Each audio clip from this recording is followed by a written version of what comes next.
if for any reason the United States and the other powers agree to leave Iran with that capacity to break out, I think that would be a historic mistake, not only because it endangers my country, Israel, that Iran's ruler, the Ayatollah Khamenei, vows to annihilate, but also because I think it would endanger the entire Middle East and the world.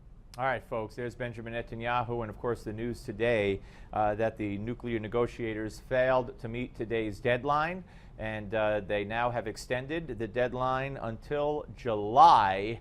With Iran. Joining us now, Dr. Marc Benhuri, a man who predicted this would happen, a prominent Iranian author of Price for Freedom. Hello, sir. Hello, how are you? Always great to have you. Okay, so you did predict this. What does this mean, though?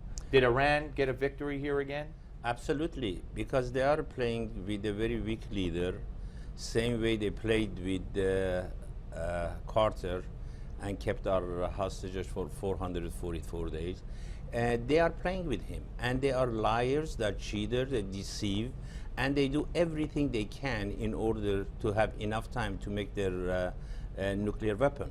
And these 7 months, they would be either by then they would have it, or they're very close to it.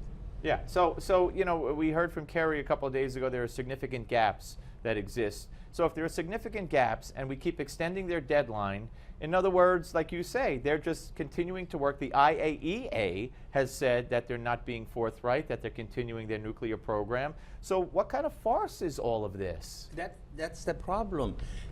If you look at it, about all the things that Iran was supposed to do during this period of time extension that they gave them, except one minor thing, they did not fulfill any of the major things, none, zero.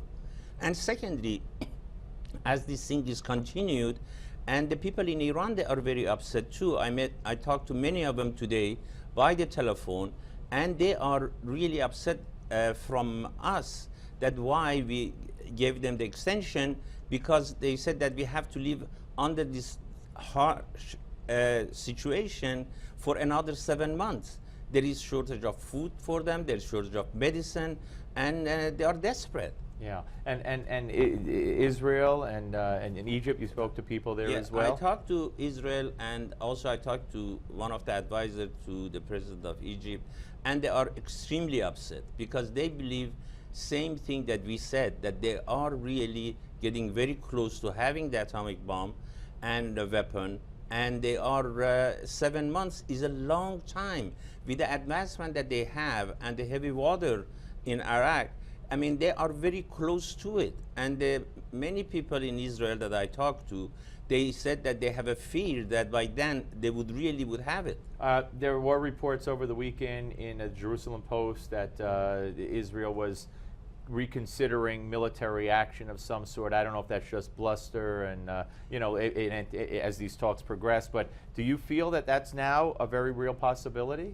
It is a possibility, but Israel have one major problem, which is a distance. And without the help from United States, it would be very difficult for them to achieve a real blow to them, you know, in Iran. And of course that, you know, Iranian, they are hoping that this military action won't happen. And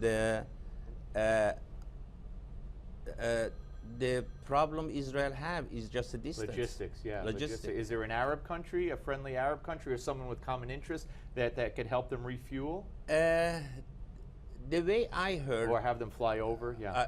I heard that they have clearance from Jordan and also Saudi Arabia, because it's to their benefit also, because Iran go nuclear. All the countries in region that are in jeopardy, from Saudi Arabia to Kuwait and all the Gulf area. Very quickly, well, I was going to ask about Chuck Hagel, but we'll save that for another time. Great to see you. We'll speak to you soon. All right, Dr. Marc Benhuri, ladies and gentlemen. Up next, Newsmax TV digital reporter Nick Sanchez will be here. And, you know, I got to tell you, I am so not technical, but Nick has really educated me over the course of time, and we're going to have a very interesting gadget, as I like to call them, for you to see. It's amazing what they're doing with these things right now, and I think it's a crock pot. or something of that nature, and it's all automatic and it's computerized. It's amazing. So that's next, right here on the Steve Malzberg Show, only on Newsmax Television. Don't go away.